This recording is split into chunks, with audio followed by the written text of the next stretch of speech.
Greetings and welcome to Prison News. I'm your host, and we're going to go ahead and continue reading a little bit of the nearly 200-year-old classroom book, McGuffy's Readers.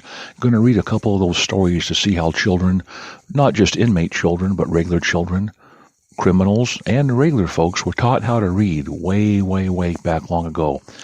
The first story is called The Bird Set Free. A man was walking one day through a large city. On a street corner, he saw a boy with a number of small birds for sale in a cage.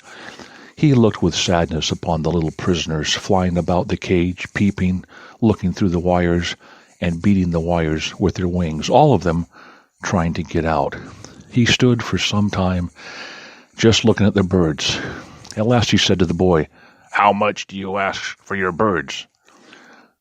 50 cents apiece, sir," said the boy. "I'm not talking about how much a piece," said the man. "How much for all of them in that cage? I want to buy all of them." The boy began to count. And the bill came to $5. There's your money, son," said the man. The boy took it, well pleased with his morning's trade. No sooner was the bargain settled than the man opened the cage door and let all the birds fly away. The boy, in great surprise, cried, "Hey, mister, what'd you do that for, sir? You just lost all your birds." "I'll tell you why I did it," said the man. "I was shut up for 3 years in a French prison as a prisoner of war, and I'm resolved never again to see anything in prison which I have the power to make free." All right, that's the end of that one. Next one is a poem that was read, and then the kids had to take out their slate and chalk, and then they got another story. The poem's called A Moment Too Late. A moment too late, my beautiful bird, a moment too late are you now. The wind has your downy nest all disturbed, the nest that you hung on the bough. A moment too late, that string in your bill would have fastened it firmly and strong, but see there it goes, rolling over the hill. Oh, you stayed just a moment too long. A moment, one moment, too late, busy bee. The honey has dropped from the flower. No use to creep under the petal and see. It stood ready to drop for an hour. A moment too late. Had you sped on your wing, the honey would not have been gone. Now you see what a very sad thing 'tis to stay just a moment too long. Little girl, never be a moment too late. It will soon end in trouble or crime. Better to be an hour early and stand and wait than a moment behind the time. If the bird and the bee, little boy, were too late, remember as you play along, on your way to school with pencil and slate, never stay a moment too long. Next, The Wind and the Sun. A dispute once arose between the wind and the sun as to which of them was stronger. To decide the matter, they agreed to try their power on a traveler. That party which should first strip him of his cloak was to win the day. The wind began. He blew a cutting blast which tore up the mountain oaks by their roots and made the whole forest look like a wreck. But the traveler, though at first he could scarcely keep his cloak on his back, ran under a hill for shelter and buckled his mantle and his coat about him more closely. The wind having thus tried his uttermost power in vain, the sun had his turn, and he began. Bursting through a thick cloud, he darted his sultry beams so forcibly upon the traveler's head that the poor fellow almost melted. "This thing," said he, "it's past all bearing. It's so hot that one might as well be in an oven." So he quickly threw off his cloak and went into the shade of a tree to cool himself. This fable teaches us that gentle means will often succeed, where forcible ones may fail. Next, Beautiful Hands. "Oh, Miss Roberts, what coarse-looking hands that Mary Jessup has," said Daisy Marvin as she walked away from school with her teacher. "In my opinion, Daisy, Mary's hands are the prettiest in class." "Why, Miss Roberts, they are as red and as hard as they can be. How would they look if you were to try a piano?" exclaimed Daisy. Miss Roberts took Daisy's hands in hers and said, "Your hands are very soft and white, Daisy. Just look at them. They would be beautiful on a piano. Yet they lack one beauty that Mary's hands have. Shall I tell you what the difference is?" "Yes, please, Miss Roberts." "Well, Daisy's hands are always busy. They wash dishes, they make fires, they hang out clothes and help to wash them too. They sweep and dust and sew. They are always trying to help her poor, hard-working mother. Besides, they wash and dress the children. They mend their toys and dress their dolls, yet they find time to bathe the head of the little girl who is so sick, who lives in the house next to theirs. They are all full of good deeds to every living thing. I have seen her hands patting the tired horse and the lame dogs in the street. They are always ready to help those in need." "I shall never think Mary's hands are ugly any more, Miss Roberts." "I'm glad to hear you say that, Daisy, and I must tell you, they are beautiful because they do their work gladly and cheerfully." "Oh, Miss Roberts, I feel so ashamed of myself and so sorry," said Daisy, looking to her teacher's face with tearful eyes. "Then, my dear, show your sorrow by deeds of kindness. The good deeds alone are really the beautiful ones." Next. When you rise in the morning, remember who kept you from danger during the night. Remember who watched over you while you slept, and whose sun shines around you and gives you the sweet light of day. Let God have the thanks of your heart for his kindness and his care, and pray for his protection during the wakeful hours of day. Remember that God made all creatures to be happy, and will do nothing that may prevent their being so without a good reason for it. When you are at the table, do not eat in a greedy manner like a pig. Eat quietly, and do not reach out your hand to try to grab some more food, but ask someone to help you. Do not become peevish and pout because you did not get part of everything. Be satisfied with what is given you. Avoid a pouting face and angry looks and angry words. Do not slam the doors. Go quietly up and down stairs, and never make a loud noise about the house. Be kind and gentle in your manners, not like the howling storm, but like the bright summer morning. Do always as your parents bid you. Obey them with a ready mind and a pleasant face. Never do anything that you would be afraid or ashamed that your parents should find out about. Remember, if no one else sees you, God does, from whom you cannot hide even your most secret thought.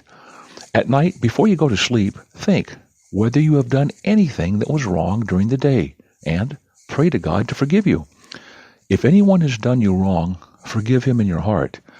If you have not learned something useful or been in some way useful during the day or the past day, then think that day is lost and learn how to be very sorry for it.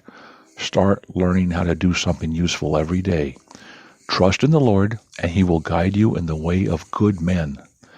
The path of the just is as a shining light that shineth more and more unto the perfect day. We must do all the good we can to all men, for this is well-pleasing in the sight of God. He delights to see his children walk in love and to do good to one another. Next. Now is the McGuffy's Reader's follow-up poem. I will tell you the story of three little mice if you will keep still and listen to me, who live in a cage that is cozy and nice and are just as cunning can be. They look very wise with their pretty red eyes that seem just exactly like little round beads. They are white as the snow, and they stand in a row whenever we do not comply with their needs.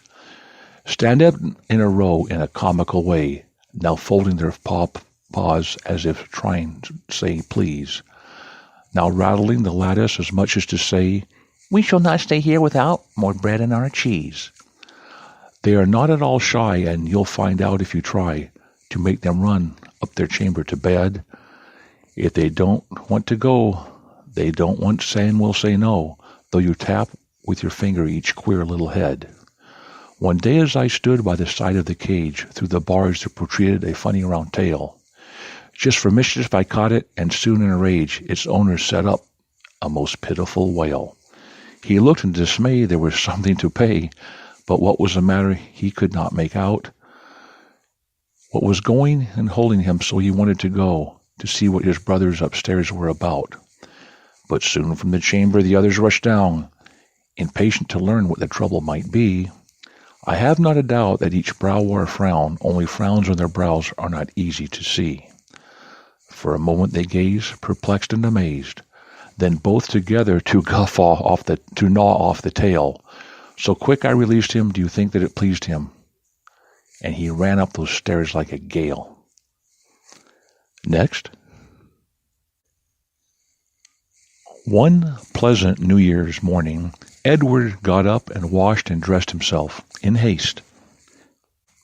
He wanted to be first to wish a happy New Year. He looked into every room and shouted the words of welcome. He ran into the street to repeat the words Happy New Year to everybody that he might meet. When he came back, his father gave him 2 bright new silver dollars. His face lighted up as he took them. He had wished for a long time to buy some pretty books he had seen at the bookstore. He left the house with a light heart, intending to buy the books. As he ran down the street, he saw a poor German family, the father, mother, and 3 children shivering with cold. I wish you a Happy New Year, said Edward as he was gaily passing on. The man shook his head. You do not belong in this country, said Edward. The man again shook his head, for he could not understand or speak our language. But he pointed to his mouth and to the children as if to say, These little ones have had nothing to eat for a long time. Edward quickly understood that these poor people were in distress. He took out his dollars and gave one to the man and the other to his wife. How their eyes sparkled with gratitude. They said something in their language which doubtlessly meant, We thank you 1,000 times and will remember you in our prayers. When Edward came home, his father asked him, What books have you brought? He hung his head a moment, but quickly looked up. I bought no books, said he. I gave all my money to some poor people who seem to be very hungry and wretched. I think I can wait later for getting some new books. Oh, Dad, if you'd just seen how glad they were to receive that money. My dear boy, said his father, here's a whole bundle of books. I'm going to give them to you more as a reward for your goodness of heart than as a New Year's gift. Now, let me tell you, I was up in the top floor up there looking through my window when I saw you give the money to the poor German family. It was no small sum for a little boy to give cheerfully. But thus you always be ready to help the poor and the wretched in their distress, and every year of your life will be to you a happy New Year. Next. The poem, Remember. Remember, child, remember that God is in the sky, that he looks down on all we do with an ever wakeful eye. Remember, oh remember, that all the day and night he sees our thoughts and actions with an ever watchful sight. Remember, child, remember that God is good and true, that he wishes us to always be like him in all we do. Remember that he ever hates a falsehood or a lie. Remember he will punish too the wicked by and by. Remember, oh remember, that he is like a friend, and wishes us to wholly be and happy to the end. Remember, child, remember, to pray to him in heaven, and if you have been doing wrong, only ask and you'll be forgiven. Be sorry in your little prayer, and whisper in his ear. Ask his forgiveness and his love, and he will surely hear. Remember, child, remember that you love with all your might the God who watches over us and gives us each delight, who guards us every day and through the other day, and saves us in the night. Next. Bats